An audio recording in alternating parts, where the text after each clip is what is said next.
Hello everyone, a warm welcome to this Girls Not Brides webinar on entertainment education. I'm really sorry about the delay. We were hoping a few more people would join, but unfortunately we've only got a couple of you online. So what we'll do is we'll obviously go through the webinar and record it and use it as a recorded session that we can then send out to our members all over the world, and hopefully it will generate some interest.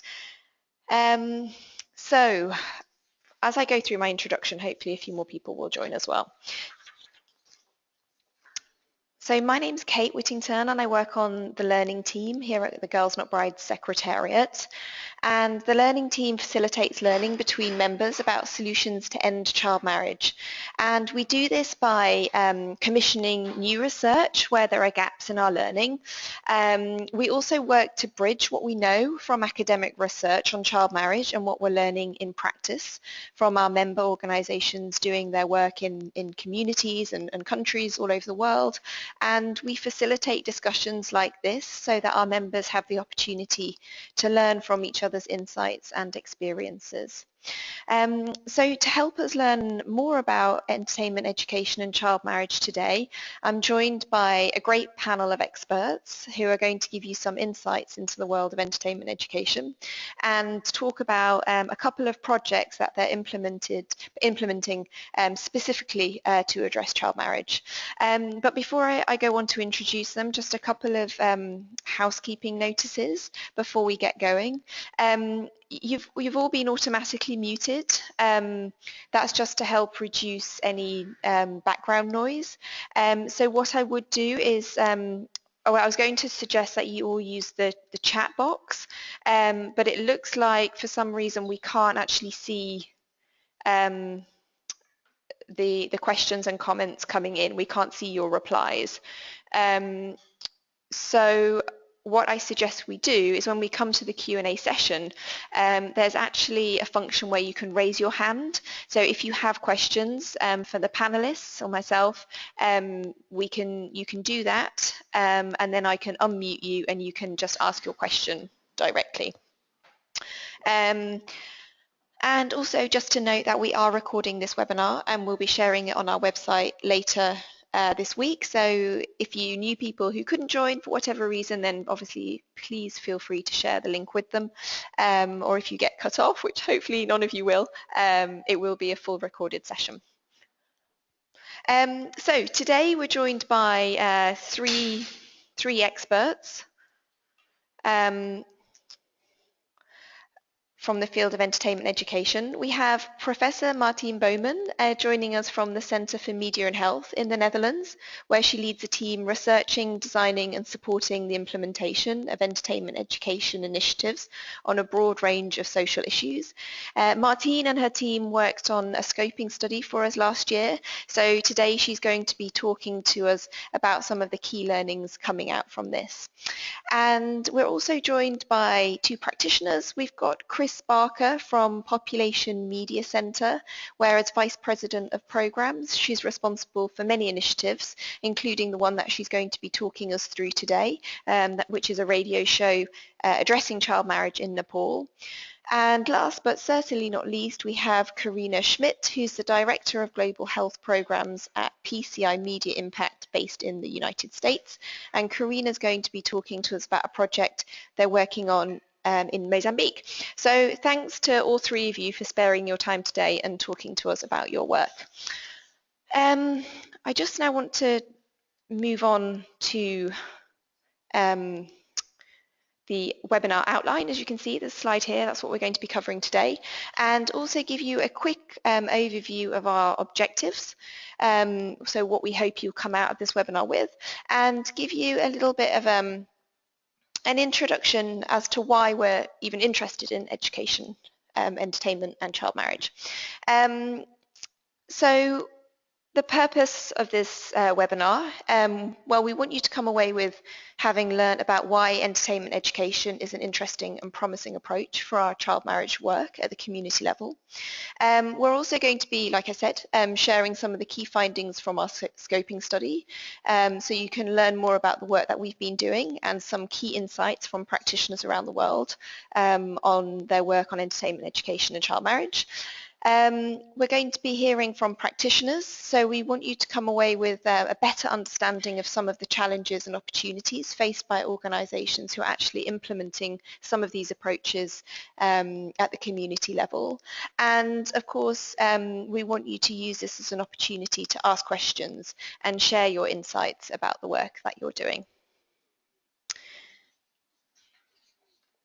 So why is entertainment education even of interest to the work that we're doing to address child marriage?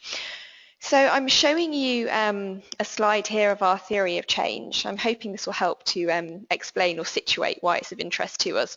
So you may be familiar with the theory of change. This was developed a couple of years ago now with many of our members and partners, and it's really it was designed to be able to articulate all of the approaches that we need to take if we're going to end child marriage. And so without going into too much detail, because that could be a whole webinar in and of itself, it's really showing that you need to work across lots of different sectors and across different levels if we're able to end this practice. And so you can see here, we need to be working directly with girls, we need to be working with their families and communities, with men, boys, religious leaders.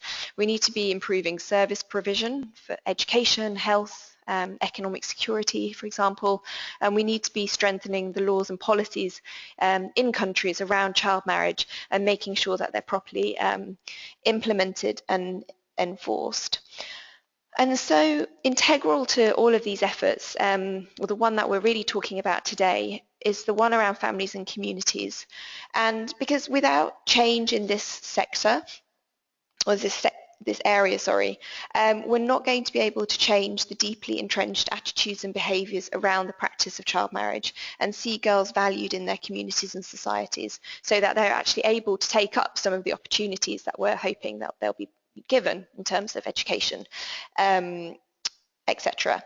And so when it comes to entertainment education, there are lots of advantages that this approach has when working with communities and families. Well, first of all, and I'm sure Martine will touch on this in her presentation, it has the potential to touch hearts and minds in a very non-threatening way, and to start difficult conversations which maybe otherwise wouldn't surface. Entertainment education can also be very low cost, so we know that lots of our members are doing street theatre or using art, music and dance in their communities, but even more sophisticated formats such as radio and TV can have very low costs once they're up and running. And finally, some formats such as, I'm thinking in particular radio and TV, have the potential to reach lots of people simultaneously, thereby reaching a critical mass of people, and maybe eventually even reaching some kind of tipping point in terms of attitudinal change, and obviously further down the line, behaviour change. And I suppose it's also worth pointing out that, we're always interested in learning from other sectors about what's working. And we know that mass media and entertainment education has been really successful in other fields. So when we look at HIV, public health issues, literacy, nutrition, mass media has been able to prompt large-scale change. And so we're hoping that there's lots of potential and crossover and lots of learnings that we can apply to the child marriage field. So, before I hand over to Martine, just to give you a quick summary of where we are so far in terms of our learning and what Girls Not Brides specifically has been up to. Back in 2015, we had an interactive workshop with our members at the Global Members Meeting in Morocco, and this workshop really sparked our interest and started to build our knowledge in this area, and we had an opportunity to learn from our members about the work that they're doing. And so the year after, 2016, we decided to build on this and work with Martine and her team at the Centre for Media and Health to develop a scoping study to see who's doing what and to start documenting some of those really key lessons learned from this field. And then earlier this year, we've built on that report and we have created an info sheet to make some of the findings in the report a little bit more accessible. And we've been consulting with our members working on a variety of different formats to get their top tips. And we've been turning these into blogs, which we've been putting on our website. And finally, an ongoing piece of work is that, we're always trying to publicize our members' work in this field and compile useful resources. So if anybody has any suggestions, then please do send them through to me because we like to keep those nice and up to date. So I'm going to finish talking now, and I'm going to hand over to Martine to tell us a little bit more about the work that she did for us and tell us about some of the key findings coming out of that scoping study. So Martine, if you are ready, I'll hand over to you and I'll share your screen. Well, hello everybody, greetings from a sunny Gouda. I'm happy to share some of the findings of our report within the next 10 minutes. Before I do so, I would like to let you know that our dear friend and colleague Arvind Singhal from the United States happens to be here in Gouda with us, and he's sitting next to me. So he wants to say hello, and he's willing to answer any questions in the final question and answer part. So maybe Arvind, you want to say hello. Hello everybody. Hi Chris. Hi Carina. Hello Kate. And hello Martine. I just happened to be here, so greetings. Okay. So yes, the scoping study. First of all, we were very happy that so many project leaders, professionals in the creative industries wanted to share with us their projects and their experiences in the entertainment education projects around child marriage or girls issues, because they were very honest also in not only telling what happened, what was successful, but also what were the challenges and what were the things that they met during this journey of the entertainment education project. So what we did, we interviewed several people from 9 projects around the world.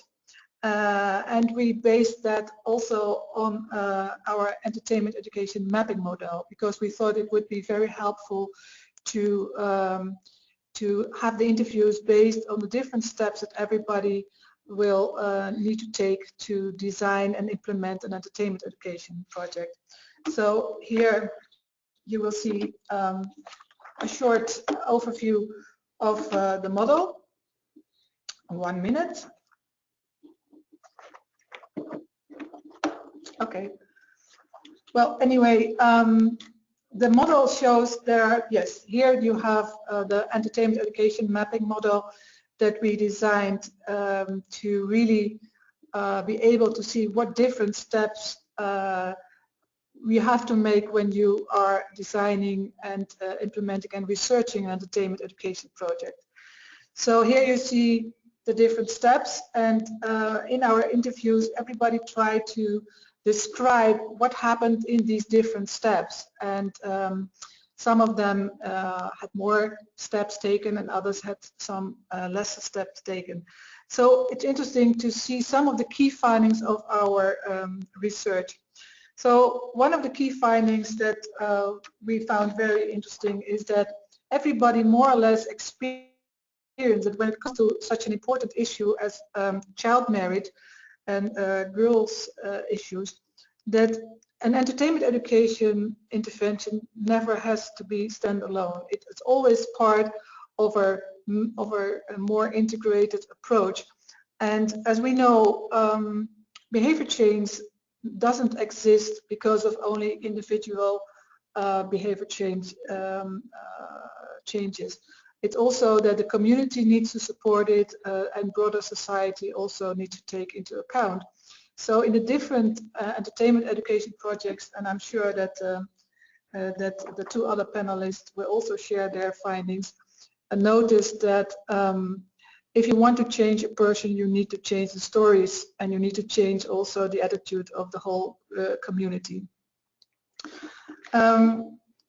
Also, what we notice is that before any entertainment project can start and be launched, it's very important to really understand the complexity of the social norms and the stigmas and misconceptions around this issue. So what we also focus on in our other entertainment project is when we do formative research, we always do a lot of extensive formative research because that's crucial for the success, is to find out what are the maybe the myths, the misconceptions about a certain issue. And around child marriage, of course, you have a lot of cultural differences, and every country has its own norms and values maybe around this topic. So it's very important to really figure out what are these norms and what are these stigmas, so you can design an entertainment format and the stories in such a way that everybody can relate to this, and that you can show that these norms can be changed and these misconceptions can also be solved. So this is something very important also.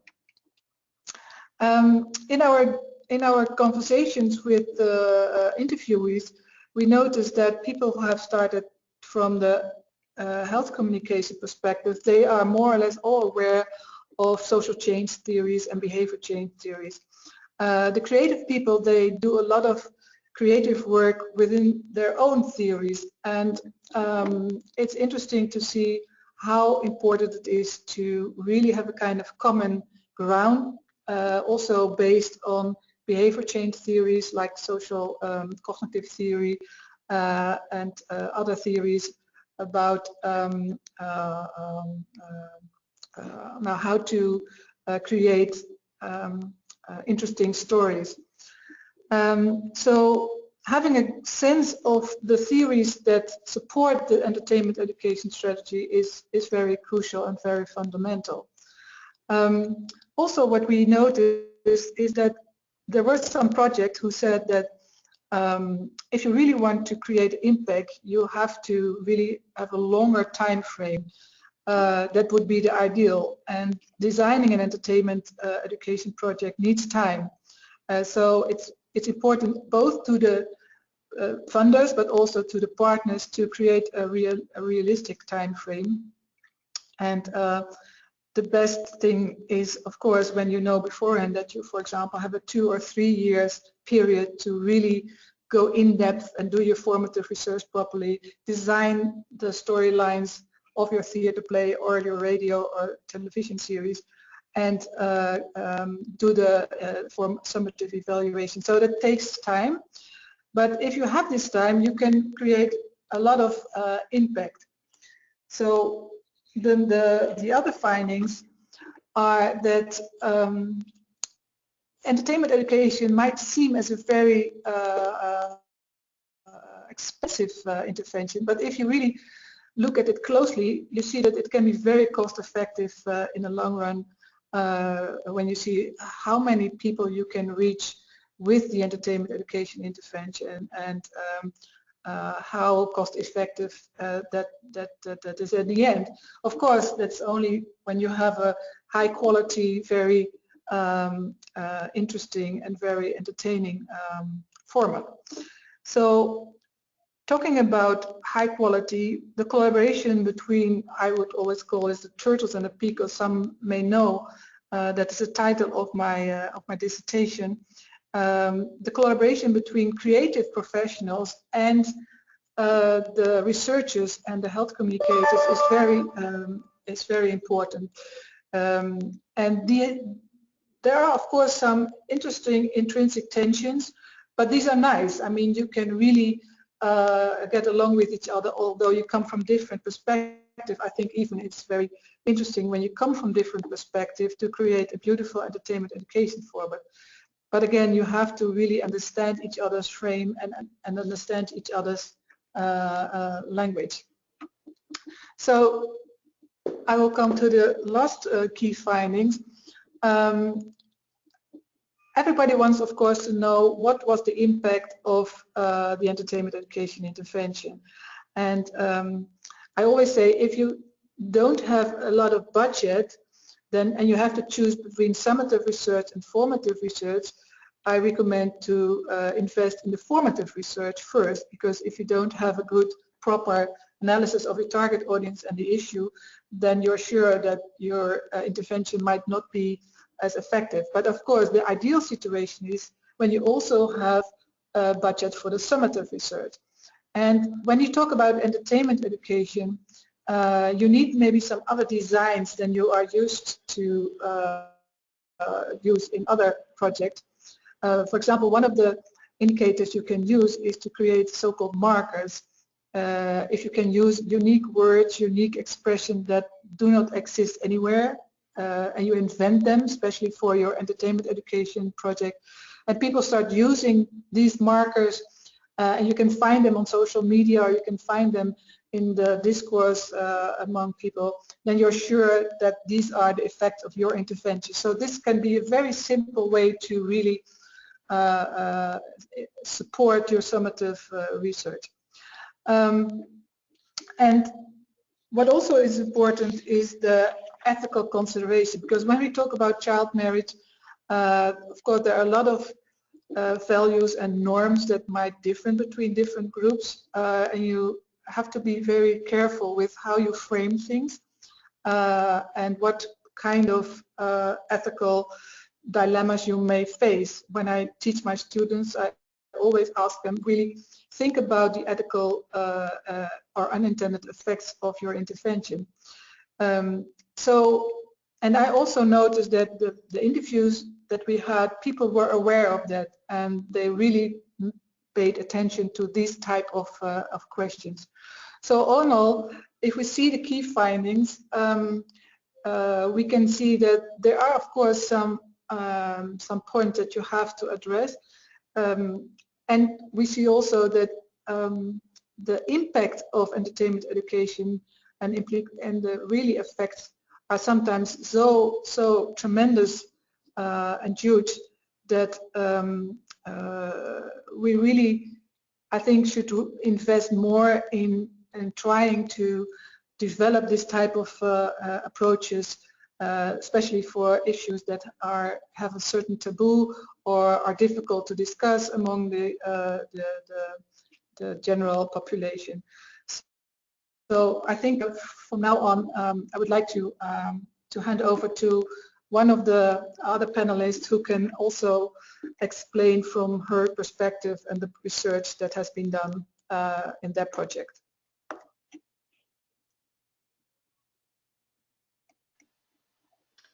Thank you, Martine. Thank you, Martine. That was great, and has hopefully given everybody a good kind of foundation and shared, some of these key findings in the report that I think will probably resonate with a lot of practitioners out there. We're 1:30 now, so I think what we'll do in the interest of time is now go over to Kriss and Carina to hear about the projects that they're implementing, and then we'll take questions and answers. We'll do a Q&A session at the end of all three presentations. We are able now to see your questions, so please, if you have comments or questions, do write them in the questions box, or just hold on to them and you can ask them directly when we come to the session in a few minutes' time. So Kriss, if you're ready, then I'll make you the presenter and share your screen. I'm ready. Fantastic. My screen. Greetings, everyone, while this is coming up. Thank you, Martine. Hello, Arvind. And Carina, I look forward to hearing about your project as well. I guess let's go straight there and there. Is everyone seeing the first slide? Yes, and you might want to put that, yeah, perfect. That's great. Excellent. Okay, folks, today I'll be talking about, my name is Kriss, in case you haven't figured that one out. And today I'll be talking about one of our projects, one of Population Media Center's projects in Nepal. Just for some background, we've been around for almost 20 years now, And we address a lot of different interconnected issues like women's rights, population growth, environment, nature conservation, and things like that. And basically, our vision is a suitable planet with equal rights for all. In the last almost 2 decades, we've reached more than 500 million people, which is fantastic. And our broadcasts have been out in about 54 countries now. We were founded in 1998. And as I mentioned, today we're going to be talking about one of our current projects in Nepal to address child marriage. And I love this slide. Sorry, guys, I had to use it. We did our launch. We have 2 projects in Nepal. One in the Nepali language, Maisari Sunakari, which means basically orchid like me, and Hilkor in Maithili language, which means basically ripples in the water, loosely translated. We chose Nepal because it has the second highest rate of child marriage in the world. And we'll get to this in just a second, but there are actually a lot of really great opportunities in Nepal for this particular issue at this place and time. This is our big resolution. We held our launch on the eve of the Nepali New Year in April of 2016, so just a little over a year ago. And the reason that we did it on the eve of the Nepali New Year was just after New Year in April and May is kind of the marriage season. So we thought, well, this would be an apropos timing. And then we came up with this great idea of everyone making a New Year's resolution. And what is your New Year's resolution? Well, to end early marriage. And you'll see the little girl on the right. If you look really closely, she's not quite signing her name because she's only 3. She's writing her ABCs, but, I mean, give her credit. She's trying there. And basically everyone who attended the launch, including the former president, Ram Baran Yadav, signed the New Year's resolution to end early marriage. The former president was our keynote speaker because he himself was actually, I don't want to say victim, but he was actually involved in an early marriage. And, his keynote speech, in it, he kind of went off script and said, look, folks, yeah, I had the wonderful opportunity to be able to study. He happens to be a medical doctor in addition to being a politician. And he said, but my wife didn't get to study. My sisters didn't get to study. And why is that? Well, because they're girls and they had to get married. So he said, and that was 60 years ago, and yet it's still happening today. So his basic message, which was absolutely perfect, was this shouldn't be happening 60 years later. Something needs to change. So what the Population Media Center project, like I said, is 2 radio serial dramas, one in Nepali and one in Maithili. The Nepali show, Maisari Sunakari, is 208 episodes running over 2 years. So it's broadcast twice a week on 71 stations plus 1 online. And then Hilkor, our Maithili language program, is 104 episodes, but we've been able to obtain free rebroadcast airtime. So the 2 shows will actually end at the same time, which is in April of next year, April of 2018. So just a reminder, they started in April of 2016 and they'll run through April of 2018, so 2-year broadcast time. Sorry if this is a little bit difficult to see and to process, but it's basically just to show you that the Nepali show, which is shown in green there, covers the entire country. And obviously the Maithili show is based in kind of the southeast of the country, which is the Maithili language region. We added the second show because that's kind of a pocket of really high prevalence of child marriage. So the Hilkor show, as I mentioned, 8 stations, and Maisari Sunakari, the Nepali show, is 71 stations plus 1 online. I explained that I wanted to get to some of the opportunities. By the way, the gentleman in the middle in the white, that is former President Ram Baran Yadav, and some of our staff and board members, some of our lovely, wonderful writers and board members. So lots of opportunities in Nepal. We were really, really lucky to come in when we did. And basically, the government has made a very firm commitment. The laws are on the books, but in addition to that, they've actually made, the government has made a national strategic plan to end child marriage. Another couple of things that I should mention here, we have a wonderful partner in Nepal. We've partnered with the Antenna Foundation of Nepal, and they have an existing network. It's basically a journalism outlet, but they've moved into doing other kinds of broadcast programs. And there, far on the left, you can almost kind of see him sticking his face out, is our very dynamic, young, and energetic resident representative, Rajan Parajuli. And he's been absolutely fantastic in getting this project going. Even though that child marriage under 18 basically is against the law, actually it's under 20, is against the law in Nepal, some of the challenges are that that law is not only not very well implemented, but it is very, very difficult to apply. Once a couple is married, no matter what their age is, the law enforcement agencies, the police really can't do anything because of the cultural issues. And so we do address this in the shows. The shows deal with the issue slightly differently.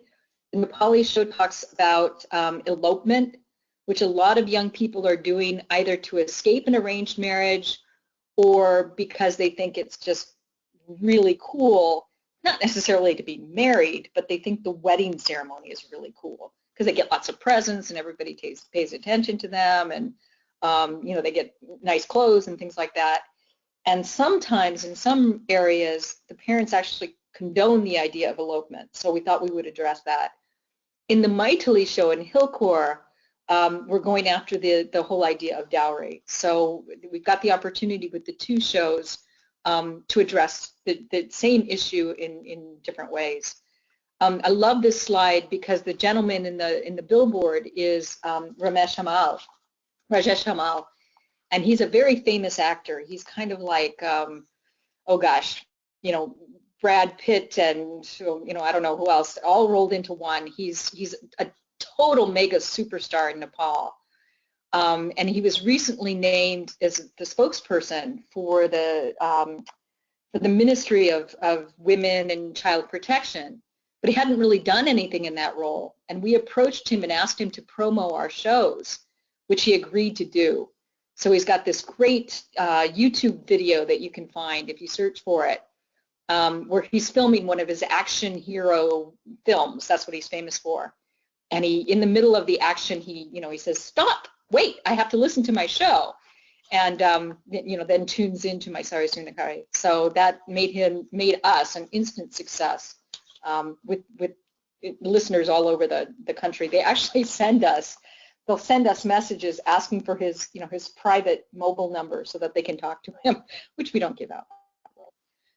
This is to back up some of the stuff that Martine said, so I was really happy that she gave me such a great intro to this. All the research, and not only impact, but she talked a lot about the formative research. We did pretty extensive formative research for both shows because we know that it's a sensitive issue, and you can't just come in with guns blazing and without understanding all the cultural sensitivities. So we did extensive formative research before we even started. We did a nationally representative baseline survey, pre-tested our pilot episodes for each show before they went on the air. And since the shows are both still currently on the air, we're doing monitoring. And one thing that we're doing is a monthly random digit dial telephone survey, actually with our partner Voto, which is a mobile service. Right now, as of May, in terms of listenership, we're running about 41% for My Sari Sunakari, the Nepali show, and 54% for Hilkor. So our numbers are pretty good. We're pretty happy about that. We've included a question, their IVR kind of response, and we've included a question to ask people, okay, you listen to the show, are you doing anything? For My Sari Sunakari, this is the May results. 61% of our listeners said that they've taken some action to prevent child marriage. And for the Maitali show, Hillcore, 55% have said that they've taken some action. Again, we'll confirm those, not only the listenership numbers and the actual behavior change, but this gives us a really good snapshot in time, a process monitoring measure to see if we're on track or not. We'll be doing 2 rounds of clinic monitoring. At the end of this show, we'll do a participatory evaluation. And as I mentioned, we've done a media survey, and we'll do an end-line survey next April. So that's basically all I had, folks. Thank you, Kriss. That was great. Like, so interesting to hear about those 2 shows, and really kind of understand about the the kind of the complexity of your M&E system as well, to capture everything you can around the impact that you're having. Keep your questions and comments.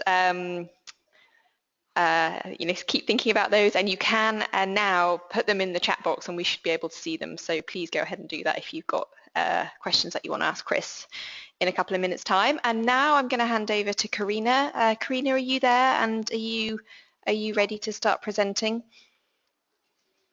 Yes. Hi, everybody. Can you? I'm just waiting for the. Oh, there we go. Now you can see my screen as well. And perfect. Yes, let me just say thank you for everybody for sharing such wonderful insights of your work. And I am especially excited about having Arvind here as well. A warm hello to you. And I just want to start with one sentence on where I work, PCI Media Impact. We are a 30-year-old nonprofit organization, and we focus a lot on communication for development worldwide programs, and a special emphasis on entertainment education programs. And we have currently 2 programs underway that address child marriage, and I would like to talk a little bit more about the program in Mozambique that we implement with our partner UNICEF Mozambique. The program was designed started going back in 2013 and addressed UNICEF's Fact for Life messages, which addresses maternal and child health. But since then, the thematic scope really expanded, and child marriage is amongst the issues we address. And just one fact, about 48% of girls in Mozambique are married before they turn 18, and approximately half of those girls are pregnant or were pregnant by the age of 18. So I have here a graphic that just speaks a little bit about the different program components, and I'm sorry, it's in Portuguese, but I walk you through. And so at the core of the work we are doing is a long-running entertainment education radio drama. We are right now producing season 6 of the drama, or writing the season 6. Each season has 42 episodes, and in addition to the radio drama, we now implement other program components such as social media. We are on Facebook since this spring. You can find us. We have about 16,000 followers so far, so we are still building our fan base there. We have community theaters implemented in different districts across Mozambique, and these theater plays take the stories we developed from the drama and perform the story in local language in a community. And after the performance, there is an facilitated discussion going on the theme of the show. We also have now a talk show implemented with 32 radio partners across 12 provinces, and that talk show allows us that a trained radio host is inviting 2 listeners per week to talk about their journey of change related to, again, a theme that we covered in the radio drama. And so a person could come in and talk about barriers he or she overcame when engaging in the promoted behavior. So all that said, I can talk a little bit more if we have the time later on the different program components, but let me just move on for now to talk about our assets and opportunities when looking at the trauma. So I think one of the biggest assets the program has is a partnership with Radio Mozambique, which is a nationwide radio partner that allows us to broadcast free of charge amongst now other radio partners in over 70 radio stations, and we are on air with 2 new episodes a week and 2 rebroadcasts a week, which gives us a pretty good reach and allows people to listen into the show at different points in time. I would also like to mention that we do not write episodes, even though we are on air in an episodic format, but the scriptwriters start writing stories, and each season has a set of stories, and what that allows us is a few things. So first, each story arc can tell a story from a different angle, from a different perspective across the recipient groups, and we can focus and zoom into different thematic issues per story arc. And then later on, when the stories are developed, we can cut them up and package them in an episodic format. That also allows us to use the written stories for our program add-ons, such as the community theaters I mentioned, or listener groups, and it helps to sustain the program in a way that we can go to new partners such as the World Food Program or UNFPA and go into partnership for specific story arcs. And right now we also find that the program add-ons such as the talk shows kind of like come full circle in the program design process. So when we hear the stories now from the field, that inspiration goes back to the scriptwriters who get informed when thinking about the next season of the program. Now, there are no programs without challenges, and so I would also like to talk a little bit about our challenges we face when implementing Ornegro. So in Mozambique, there are about 20 national languages, and in order to produce a high quality drama and being on air the amount we had to focus on one key language that most of the recipients understand. And so we had to decide we produce in Portuguese. But then the program add-ons such as the theater and the talk show are going to being produced in local languages. And something else that's interesting here is that when we go and partner with a theater group, they not only perform live, but after they perform the story a couple times, they go into a radio studio and record the story and share it with the radio partners. So we have the story then also in local languages to go on air. Another challenge, and my colleagues Martine, Arvind, and Kriss might know that, is that it is a tricky balance to find when addressing and sharing technical information and when sharing resources on the ground through an entertaining format. So what we found is that in the drama itself, we focus on the stories, the emotions, the role modeling, showing the characters going through their change and finding their inner motivation to engage in change. But the more technical instructions or where to find concrete help is going now into the program add-ons. So I move on to how we measure if we have been successful, and I would just like to say that we also do formative research and are very inspired by Arvind's approach of positive deviance. But for the measuring of the impact, we have, or UNICEF partnered with Drexel University, and they implemented a population-based longitudinal panel design with about 2,000 participants pre-test, and then also a year after being on air, which was last summer, and focus group discussions with about 300 participants.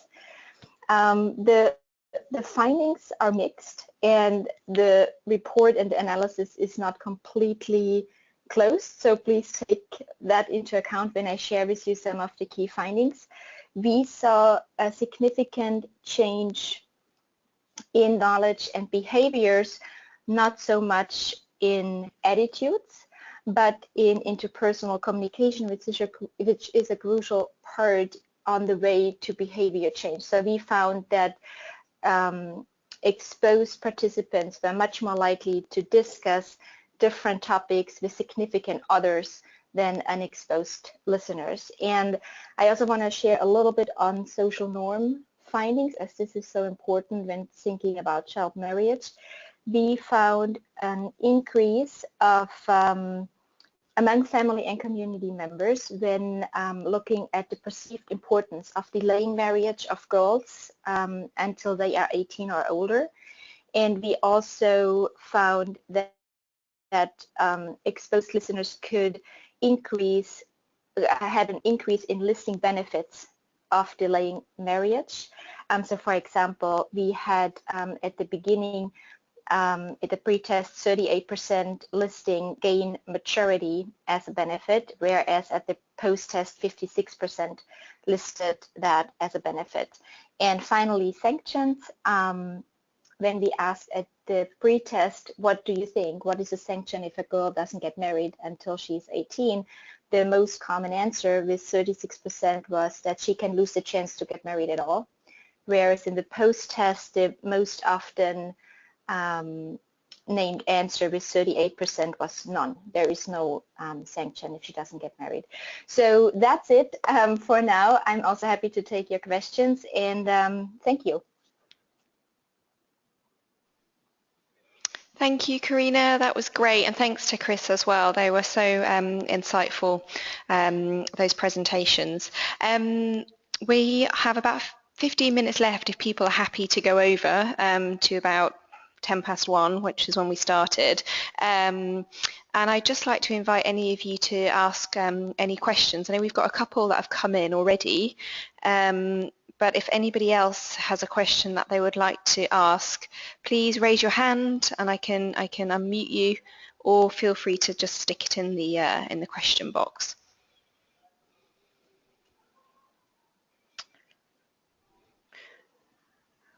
And I'll also just go over to Julie as well, because I know she's been monitoring some of the questions as well. Julie, are there any questions that you want to ask? Oh, am I still muted? No? Can everyone hear me? Yeah, okay. Yeah, we actually received some questions by emails too. So the first one is for Martine. So the person is asking, from your experience on the entertainment education field and interviews that you had with organizations that use a variety of formats, did you find that one format was more effective than another?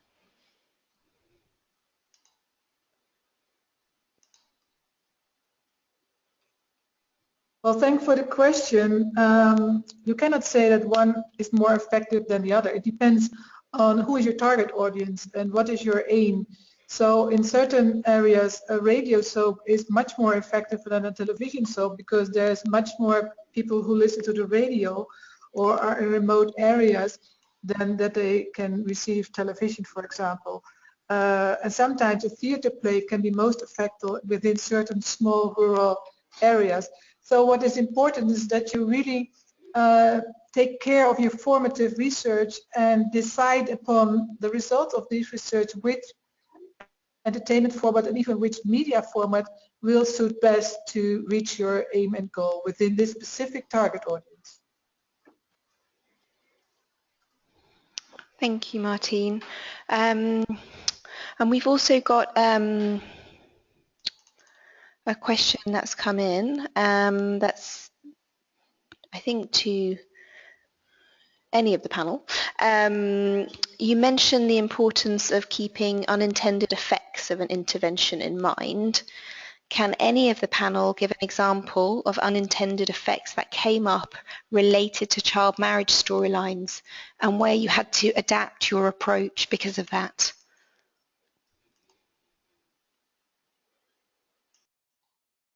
Yes, I don't know who will answer the question. Kriss, or I know that we gave some examples in our report. Can you hear me? Yes. So I can't, for some reason, I'm not sure if Kriss can unmute herself, but for some reason I can't unmute Kriss. I wonder if Carina's there. Yes, hi, I'm here. I just cannot think of an unintended effect on child marriage related right now. Okay, maybe I can give an example of a sexual related issue, about girls related issue. In our report we mentioned that there was a program in Nicaragua where a popular actor, he was having a sex industry, he ran a sex industry with young girls, and they found out that this character, he was a very well-known actor, and all the boys and the young girls, they wanted to be like him. And of course the intention of the storyline was that he was a negative role model and that they didn't want to be someone like him. So what happened, they had to really change a little bit the profile of this actor. Then you see the difference between being an actor and being the one who plays a role in the series. So that can happen, of course, with all kind of stories, that actors are so popular even when they are the bad characters, or whether they perform a negative behavior, then become so popular that people want to look like them. So that's, for example, something that you cannot sometimes control, but if you have some monitoring in place, you may monitor how people value this type of role model and this actor.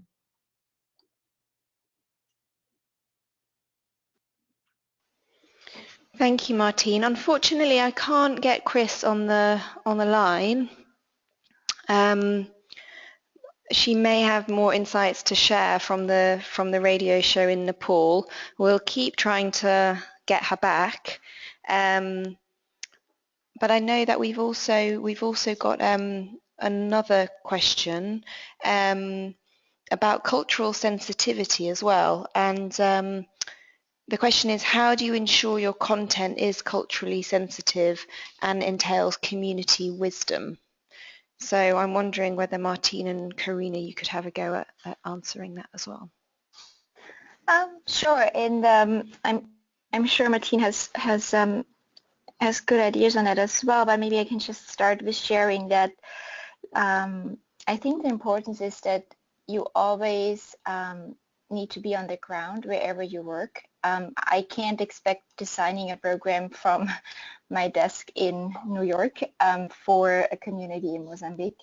That's the first. And we also work with local talent. So that means it's not just local actors, but it's also local scriptwriters and local producers, so that when we come from the formative research, we not only know what messages we have to put into the drama, but also what is a good drama, what is funny to people listening to the drama, what is accepted. And just as one example, when I worked on a program that was in West Africa, and it was on Ebola messaging, and I am probably tending to be too into love stories, but when we had like meetings with the stakeholders around how the story evolves, I wanted to bring in a love triangle,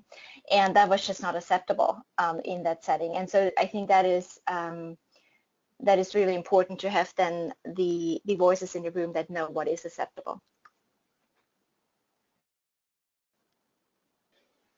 Thank you, Carina. And I know Kriss is desperately trying to get back online, and technology is failing us, I'm afraid, which is a real shame. We'll continue with the other questions. I had a question actually about, and this is something that Carina, you mentioned in your presentation, about some of the supporting activities that accompany the radio show. And I was just wondering, like, how much emphasis do you put on those, and how important are they to the success of the project? So I know you mentioned community theatre, and I was wondering if you could tell us a little bit more about that, and some of the other things that you do as well. I think you also mentioned social media as well, and I was just wondering how much you value that within the program as a whole. Well, I think we value it a lot, but what I would like to say is that we did not start running the program, implementing all of the different components at once. We really took the time to first establish the drama and getting that off the ground, and building the storyline, building the characters, and then later on we came in with the community theater, and now Facebook is something that just happened in spring, because it takes a lot of resources to develop program add-ons as well, and if you still build your audience and your listenership, I think resources are well spent if you do so when you have when you already have an audience. I'm sorry, can you hear me? Yeah, okay. So yes, we do value it, but it came in a staggered implementation approach, to first focus on the drama and then on the add-ons. Great, thank you, Carina. And I know Julie also has just one last question that's come through as well. Yes, so maybe still for Carina, while we're trying to get Kriss back online. So for your focus group discussions that you had with the listeners, have you identified any particular characters, storylines, or messaging that seem to resonate particularly well? I'm sorry, you were cutting off at the beginning. Did you talk about the focus groups or in general? Yeah, exactly. From the focus group discussions that you've had. So have you been able to identify any specific storylines or type of messaging or type of character that resonated particularly well with the audience?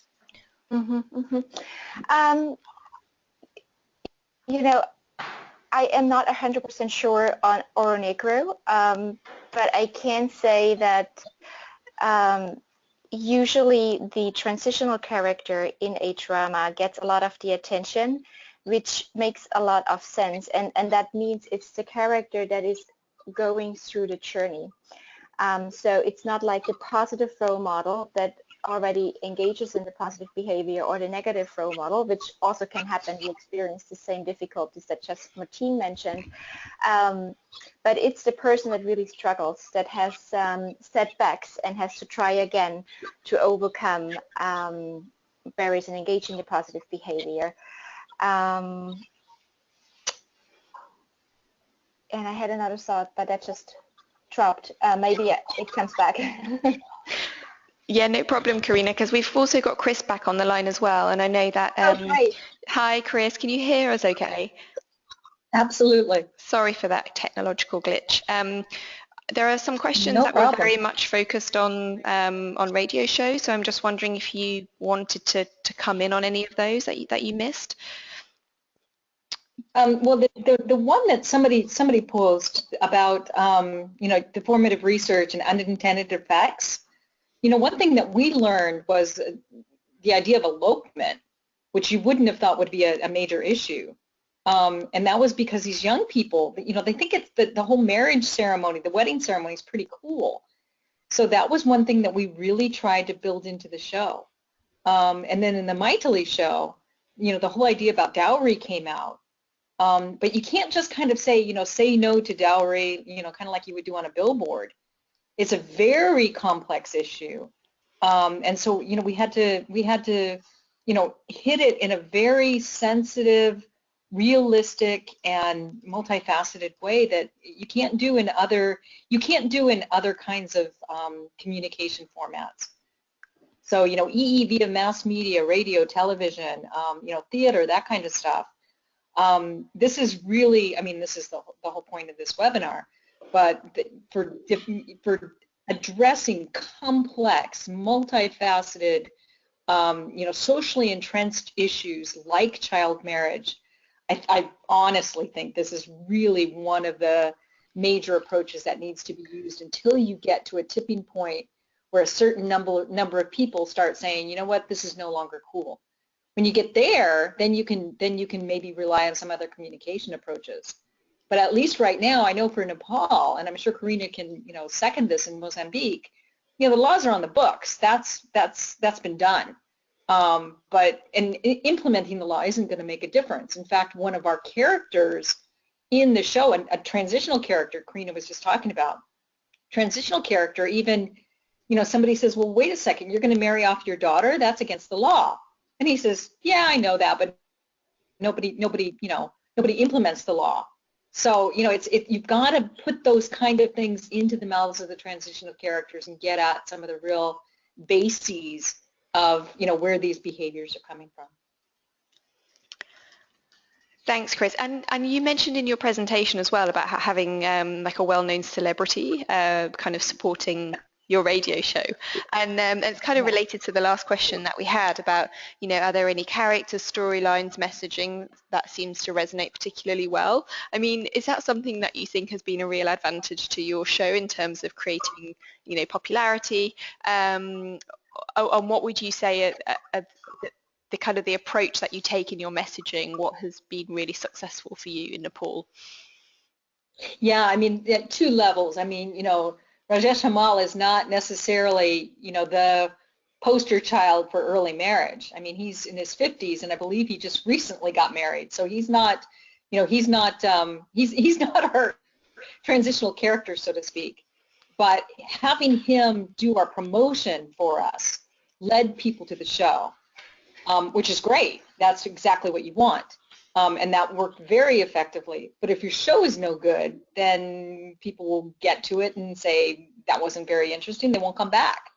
What we found with the actual show was that members of the target audience, particularly young girls, were letting us know, oh my gosh, you know, this is my life story. And had myself or my family, you know, heard this before I got married. Unfortunately, we're hearing a lot from girls who are already married. You know, if we had heard this before, we could have prevented this situation. What we're hoping is that by the end of the show, that we're going to be hearing a lot of more, oh, wow, we did prevent this.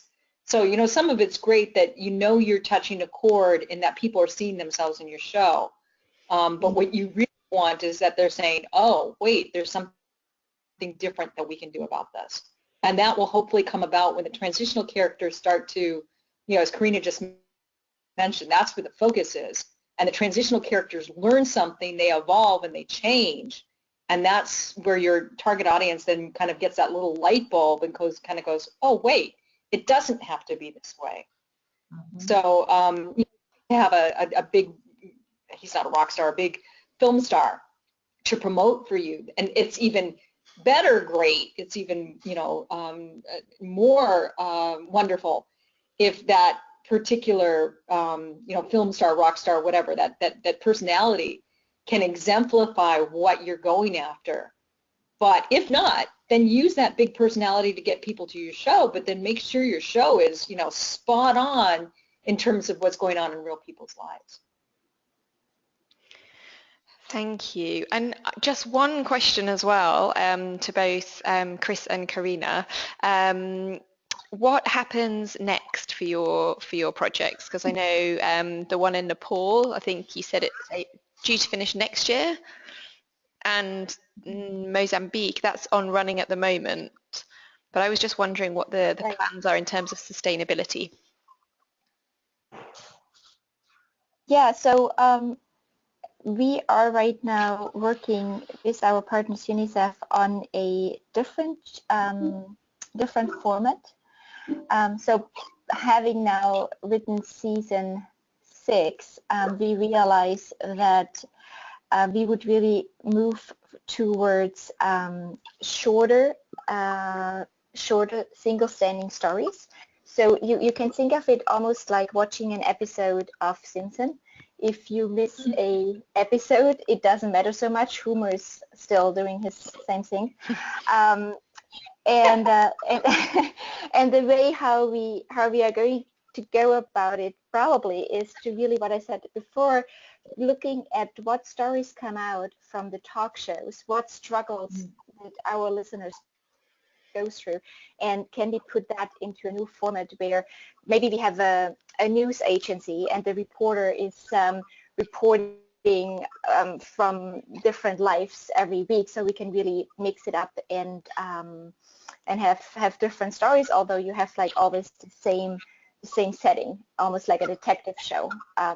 And then another thing that's just coming up is that we have a partnership with the national TV station, and they offered to broadcast for free the audio show, and in the background we're just going to have a campfire to just open up the content to a different segment of the audience. Yeah, and for us, I think that certainly the issue of child marriage is not going to be solved by these two year programs. We'd love that, but that's unrealistic. But I think continuing to do the the child marriage show again and again and again. My Sari Sunakari, season 25 would be great, but not if it just keeps dealing with exactly the same storylines and issues. I think one thing we'd like to get more into detail about would be girls' education, particularly higher education. And I'm not talking university, I'm just talking secondary school. It's a real barrier for girls there. And it's a geographic or, actual physical barrier because of the lack of schools. But this whole idea that, why should you even, and it's kind of a double whammy for families, because the more educated the girl, the more educated the boy has to be. And unlike Africa, in Asia, it's the girl's family who pays the dowry. So if she's more educated, which means the boy needs to be more educated, that means your dowry just went up. So in terms of a family investment, you're investing, you're keeping her around longer, so you're feeding her longer. You're paying for her education, and then her dowry is going to go up. So it's actually a triple whammy in that case. And so that, I think, to go after it as in terms of, it's not necessarily a bad investment to send your girl to school. So getting at some of the underlying issues underneath child marriage in Nepal, I think would be really interesting for us to investigate. Thank you. Yeah, and I think what we've learned from our members' work who are not on this webinar today, but that a lot of these are quite holistic in their approach. So they are, not just looking specifically at child marriage, but looking at other issues that affect adolescent girls, and are working towards, gender equality more broadly as well. So I think that will resonate with a lot of our members. I'm conscious of time. We're just about to go over. Well, we have already gone over, so I apologise for that. But I want to thank our panellists for such thoughtful presentations and for all the questions that we've been able to go through this afternoon. Before I wrap things up, just a quick slide to show you some resources that we've got on entertainment, education and child marriage. So if you're interested in the scoping study that Martine was talking about, that's on our website, along with our solutions or our info sheet on education, entertainment education. We've also got a number of blogs and a document which is compiling key resources. And as I said at the beginning of this webinar, we are recording it, so we'll be posting that on our resource centre as well. And finally, if you are interested to learn more about our theory of change, then we have a whole dedicated section on our website, which includes an interactive version and lots of case studies about our members' work as well. So I think we'll wrap things up now. We'd love your feedback. If you have time, only takes a couple of minutes, and you can access it via this link here, which I'll be sending round to you all after this webinar. Thanks for joining, and enjoy the rest of your day. And Kate and Julie, thank you so much for excellent organization. Oh, thank you, Kriss. It's been a pleasure. Thank you. Thank you Bye. all.